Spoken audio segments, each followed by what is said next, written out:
Hi everyone, Assalamu alaikum and welcome back to my channel. This is Sumaya from Sumi's Home Chef.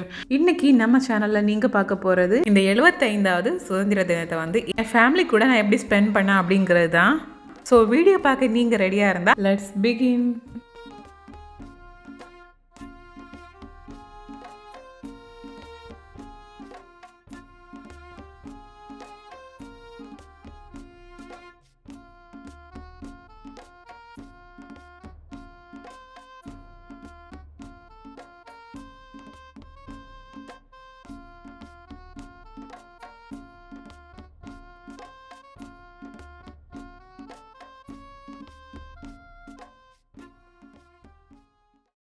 vlog எடுக்க start பண்ணியிருக்கிறது த day before independence day, அதாவது 14th August night. So இப்போ மொட்டை மாடியில் flag கட்டுறதுக்காக வந்திருக்கோம்.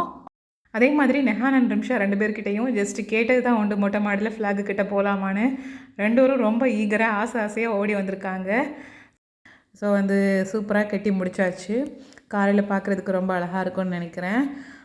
நல்லா மொட்டை மாடியில் பயங்கரமாக காற்று அடிக்குது. ஸோ அந்த காற்றில் வந்து ஃப்ளாக் பறக்கிறது பார்க்க ரொம்பவே அழகாக இருக்குது.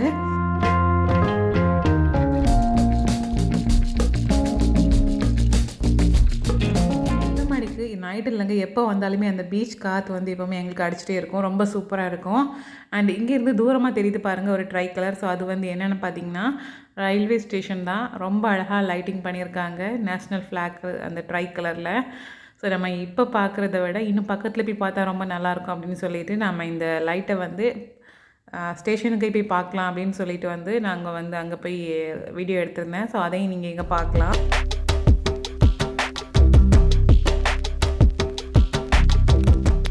போய் பார்க்குறதுக்கு நிஜமாகவே இன்னும் ரொம்ப சூப்பராகவும் அழகாகவும் இருந்துச்சு. அண்டு ரயில்வே ஸ்டேஷனில் பார்த்திங்கன்னா காலையில் ஒரு 7 o'clock அந்த மாதிரி டைமில் வந்து ஃப்ளாகு ஏற்றுவாங்கன்னு கேள்விப்பட்டேன். ஸோ அந்த டைமில் நமக்கு பார்க்க போக முடியுமா தெரியாது. அண்ட் நம்ம வீட்டில் நைட்டில் பாருங்கள் ரொம்பவே அழகாக வந்து ஃப்ளாக் வந்து பறந்துட்டுருக்குது.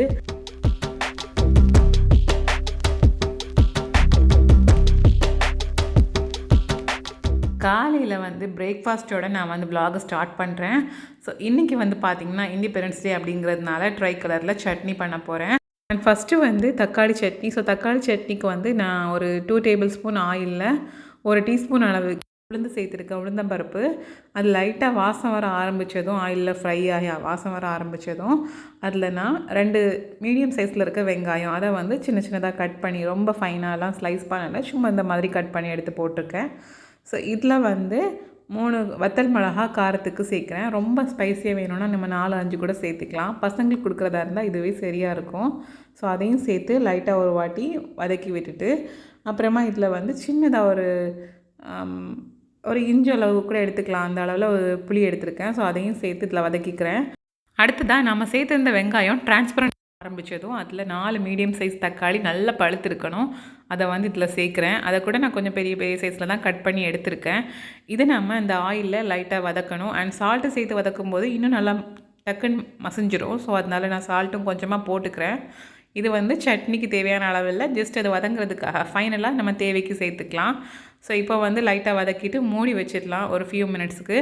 அது அந்த ஸ்டீம் ஆகி நல்லா குழஞ்சி வரும். இப்போ பார்த்திங்கன்னா நல்லா வெந்திருக்குது. இப்போ நான் லைட்டாக வந்து கரண்டி வச்சு கிண்டும் போதே நல்லா மசிஞ்சு வந்துடும் தக்காளி. ஸோ அந்த அளவுக்கு நல்லா வெந்திருக்குது. அந்த மாதிரி நான் வேக வச்சு எடுத்திருக்கேன் மூடி வச்சு. ஸோ அந்த மாதிரி மூடி வச்சு கொஞ்சம் நேரம் வேக வச்சு எடுத்துகிட்டு அப்படியே நான் வந்து இதை அந்த தண்ணி வந்து கொஞ்சம் வற்றி வரணும். ஸோ அந்த மாதிரி வற்றி வந்ததும் இப்போ நம்ம ஸ்டவ் ஆஃப் பண்ணிடலாம். ஸோ இது வந்து கம்ப்ளீட்டாக ஆறுனதுக்கப்புறமா நம்ம தேவையான அளவுக்கு உப்பு போட்டு அரைச்சி எடுத்துக்க வேண்டியதான்.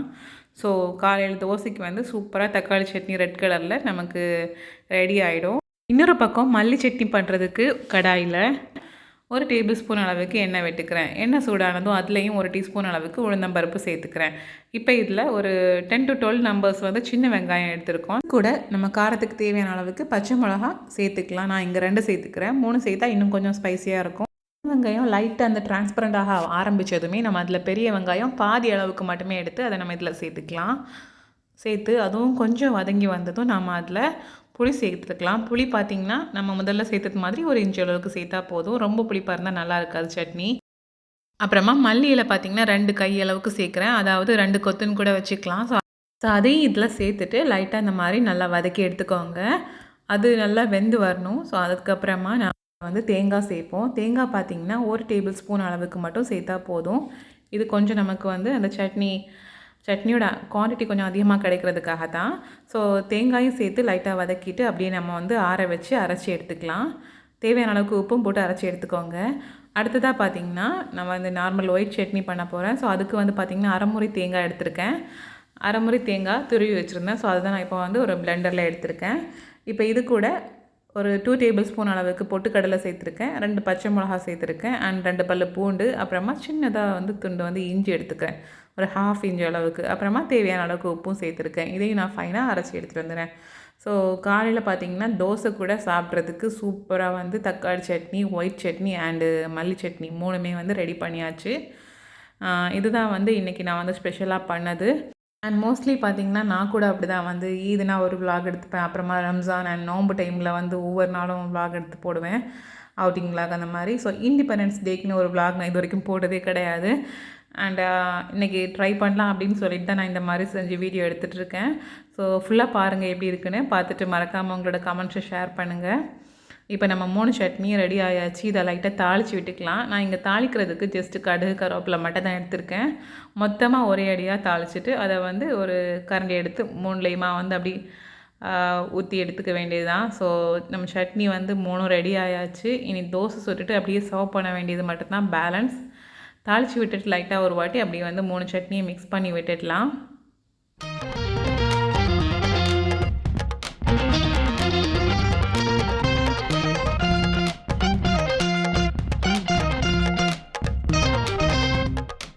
அண்ட் இந்த சட்னி கூடையெல்லாம் சாப்பிட்றதுக்கு பண்ண தோசை பார்த்திங்கன்னா பச்சரிசி தோசை. பச்சரிசி தோசைன்னா வந்து இதில் பச்சரிசி உளுந்து அப்புறமா கொஞ்சம் வெந்தயம் சேர்த்து ஊற வைப்பாங்க. இது என்னோடய மாமி தான் செய்வாங்க. இந்த தோசை மாவு ரெடி பண்ணுவாங்க. இதில் வந்து என்ன ஸ்பெஷல்னா வந்து நாம் இதை லிட்டை வச்சு க்ளோஸ் பண்ணி சுடணும். அண்ட் சுட்டதுக்கப்புறமா நடுவில் வந்து சாஃப்டாகவும் அண்ட் அவுட்ரு வந்து அதாவது பேக் சைடு இருக்குல்ல அடிப்பக்கம் ரொம்ப கிறிஸ்பியாகவும் இருக்கும். சாப்பிட்றதுக்கு வேறு லெவலில் இருக்கும் அந்த வெந்தயத்தோட ஃப்ளேவரோட. இந்த ரெசிபி வேணும்னா நீங்கள் வந்து கமெண்டில் சொல்லுங்கள், நான் வந்து ரெசிபி அதை போடுறேன். ஸோ ரொம்பவே சூப்பராக இருந்தது. அந்த தோசை கூட 3 டைப் ஆஃப் சட்னியும் சேர்த்து வச்சு சாப்பிட்றதுக்கு ரொம்பவே அருமையாக இருந்தது. ஸோ நீங்களும் ட்ரை பண்ணி பாருங்கள். இன்றைக்கி வந்து இந்த 3 சட்னி இருந்ததுனால நான் சாம்பாரில் போகலை. மற்ற நாட்கள்லாம் எப்போவுமே சாம்பார் சட்னி இருக்கும். அண்ட் இந்த இண்டிபெண்டன்ஸ் டே விலாகில் நான் அவங்க கூட இன்னொரு விஷயம் ஷேர் பண்ண நினைக்கிறேன். இது நான் ஒரு வாட்டி ரீசெண்டாக வெளியே போகும்போது ஷூட் பண்ண வீடியோ. இந்த கிளிப்பை இந்த இண்டிபெண்டன்ஸ் டே விலாகில் சேர்க்குறதுல எனக்கு ரொம்பவே ப்ரௌடாக இருக்குது. இந்த கொடிக்கம்பம் பார்த்திங்கன்னா நம்ம தமிழ்நாட்டிலேயே மிக உயரமான கொடிக்கம்பம் அப்படின்னு சொல்லியிருந்தாங்க. அதுவும் எங்கள் ஊரில் வச்சுருக்காங்க. ரொம்பவே பெருமையாக இருக்குது.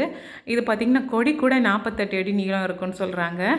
இது கொஞ்சம் ரீசெண்டாக கொஞ்சம் ஃபியூ டேஸ் முன்னாடி தான் வந்து இது வச்சுருந்தாங்க. அந்த இண்டிபெண்டன்ஸ் டேக்கும் கொஞ்ச நாள் முன்னாடி. அண்டு இது கொடி ஏற்றுற டைமில் நிறைய பேர் இதில் வந்திருந்தாங்க.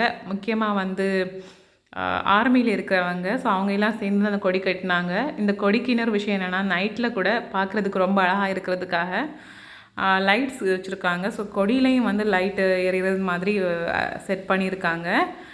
ரொம்பவே அழகாக இருந்து பார்க்குறதுக்கு. அண்ட் ஆல்சோ வந்து ரொம்ப பெரிய கொடி நான் இது வரைக்கும் இது பார்த்ததே கிடையாது. ஸோ அதையும் நாங்கள் ஷேர் பண்ணியிருக்கேன். கண்டிப்பாக இது வந்து எங்கள் ஊரில் இருக்கிறது ரொம்பவே பெருமையான விஷயந்தான். இப்போ மதியானத்துக்கு நான் வந்து க்ரீன் கலரில் ரைஸ் பண்ணுறதுக்கு புதினா ரைஸ் பண்ண போகிறேன். அதுக்கு வந்து ஒரு 4 பல்லு பூண்டு, ஒரு கை நிறைய புதினா இலை எடுத்திருக்கேன். ஸ்டெம்ஸ்லாம் ரிமூவ் பண்ணிவிட்டு லீவ்ஸ் மட்டும் எடுத்திருக்கேன். அது கூட 3 பச்சை மிளகாய் எடுத்திருக்கேன். இதெல்லாம் ஒரு பிளெண்டரில் நம்ம போட்டு ஃபைனாக அரைச்சி தண்ணி விட்டு தான் கொஞ்சமாக தண்ணி விட்டு ஃபைனாக இந்த மாதிரி பேஸ்ட்டு மாதிரி கிட்டத்தட்ட சட்னி மாதிரி அரைச்சி எடுத்துகிட்டு வந்திருக்கேன். இப்போ இது ஒரு ஓரமாக இருக்கட்டும். இப்போ ரைஸ் தாளிக்கிறதுக்கு நான் என்ன பண்ண போகிறேன்னா ஒரு கடாயில் கொஞ்சமாக எண்ணெய் விட்டு ஒரு 2 டேபிள் ஸ்பூன் ஆயில் விட்டு கடுகு போட்டிருக்கேன். கடுகு வெடிச்சதும் நான் இதில் வந்து கொஞ்சமாக கடலைப்பருப்பு, கொஞ்சமாக உளுந்தம்பருப்பு போட்டிருக்கேன். அப்புறமா இதில் நான் கொஞ்சம் பட்டையும் போட்டிருந்தேன் வீடியோ எடுக்கிறதுக்கு, ஸ்கிப் ஆகிடுச்சுது. ஸோ அதில் 2 ஏலக்காவும் சேர்த்துருக்கேன். இப்போ அந்த எல்லாமே சேர்ந்து நல்லா வாசம் வந்ததும் கொஞ்சம் முந்திரி பருப்பு சேர்த்துருக்கேன். முந்திரி பருப்பும் லைட்டாக கலர் சேஞ்ச் ஆக ஆரம்பித்ததும் நம்ம மிக்சர் ஜாரில் வந்து சட்னி மாதிரி அரைச்சி வச்சுருந்தோம்ல, ஸோ அந்த பேஸ்ட்டை வந்து இதில் சேர்த்துடலாம். இப்போ இதில் இருக்க தண்ணியெல்லாம் கொஞ்சம் வற்றி கொஞ்சம் திக்கான சட்னி மாதிரி மாறி வரணும். ஸோ அதுக்கப்புறமா நம்ம தேவையான அளவுக்கு வேக வச்ச ரைஸை போட்டு மிக்ஸ் பண்ணி எடுத்துக்க வேண்டியது தான். ஸோ நானும் இங்கே வந்து ஒரு 1.5 பிளேட் அளவுக்கு ரைஸை வந்து இதில் சேர்க்குறேன். சேர்த்து நல்லா மிக்ஸ் பண்ணிவிட்டு ஈவனாக அந்த மசாலாலாம் மிக்ஸ் ஆகணும். ஸோ அந்த மாதிரி மிக்ஸ் பண்ணிவிட்டு நம்ம வந்து ஸ்டவ் ஆஃப் பண்ணிக்கலாம். உங்களுக்கு விருப்பம் இருந்தால் இதில் நீங்கள் ஃபைனலாக ஒரு ஸ்பூன் நெய் கூட சேர்த்து மிக்ஸ் பண்ணி எடுத்துக்கலாம். அதுவும் கொஞ்சம் டேஸ்ட் நல்லாயிருக்கும். நெய் பிடிக்காதவங்க ஸ்கிப் பண்ணிக்கலாம். ஸோ மத்தியானத்துக்கு புதினா ரைஸ் ரெடி பண்ணியாச்சு. இப்போ நான் பார்த்தீங்கன்னா தக்காளி சாதம் பண்ணிகிட்ருக்கேன். தக்காளி சாதம் வந்து அந்த அளவுக்கு டார்க் ஆரஞ்சு கலரில் வராது. எனிஹவ் இதை விட கொஞ்சம் கலராக எந்த ரைஸும் பண்ண முடியாது அப்படிங்கிறதுனால நான் இந்த ரைஸே பண்ணலாம் அப்படின்னு டிசைட் பண்ணி பண்ணிகிட்ருக்கேன். இந்த ரெசிபி வந்து பார்த்திங்கன்னா என்னோடய ப்ரீவியஸ் vlogல நான் போட்டிருக்கேன் ஆல்ரெடி. ஸோ நான் அதில் டீட்டெயிலாக எதுவும் எக்ஸ்பிளைன் பண்ணலை. ஜஸ்ட் அந்த ஆனியனில் மசாலாலாம் போட்டு வதங்கினதுக்கப்புறமா தக்காளியும் போட்டு நல்லா குழைய வச்சு அதில் வந்து நான் ரைஸை போட்டு எடுத்துடுவேன். அதே மாதிரி தக்காளி பார்த்திங்கன்னா நல்லா மசிஞ்சு குழையிறதுக்கு கொஞ்சம் நேரம் நான் லிட்டை வச்சு க்ளோஸ் பண்ணி வேக வச்சு எடுத்துட்டேன். ஸோ அப்போ தான் நமக்கு மசிஞ்சு வரும். இப்போ பார்த்திங்கன்னா இந்த ஆனியன்லாம் ட்ரை ஆகி அந்த தண்ணி தக்காளியில் தண்ணி இருக்குல்ல அதெல்லாம் நல்லா ட்ரை ஆனதுக்கப்புறமா நான் அதில் ரைஸை போட்டு மிக்ஸ் பண்ணி எடுக்கிறேன். இது கிட்டத்தட்ட சாப்பிட்றதுக்கு தக்காளி வந்து அந்த டொமேட்டோ பிரியாணி மாதிரியே இருக்கும். ஸோ நமக்கு வேக வச்ச ரைஸ் இருந்தால் மட்டும் போதும். இந்த மசாலா மட்டும் ரெடி பண்ணி நம்ம செஞ்சு எடுத்துட்டோன்னா நமக்கு இதுக்கு கிரேவி எதுவுமே தேவையில்லை. சூப்பராக ரெடி பண்ணிடலாம். அண்ட் இந்த மசாலா நீங்கள் செஞ்சு ஃப்ரிட்ஜில் ஸ்டோர் பண்ணி வச்சா நமக்கு தேவைப்படும் போது ரைஸில் மிக்ஸ் பண்ணி சூடு பண்ணி எடுத்துக்க வேண்டியதான், ஈஸியாக இருக்கும். ஸோ ரெசிபி நீங்கள் டிஸ்கிரிப்ஷன் பாக்ஸில் பார்த்துக்கோங்க. அடுத்ததாக பார்த்தீங்கன்னா ஒயிட் கலருக்கு வந்து தயிர் சாதம் பண்ணலாம் அப்படின்னு சொல்லிட்டு நான் வந்து ரைஸில் தயிர் விட்டு லைட்டாக கரண்டியால் குழச்சி எடுத்துகிட்ருக்கேன். ஸோ இதில் வந்து இன்னும் கொஞ்சம் ஸ்மூத்தாக இருக்கிறதுக்காக நான் வந்து ஒரு கரண்டி கூட பால் சேர்த்துப்பேன். அப்போ எனக்கு ரொம்ப சாஃப்டாக இருக்கும் சாப்பிட்றதுக்கு.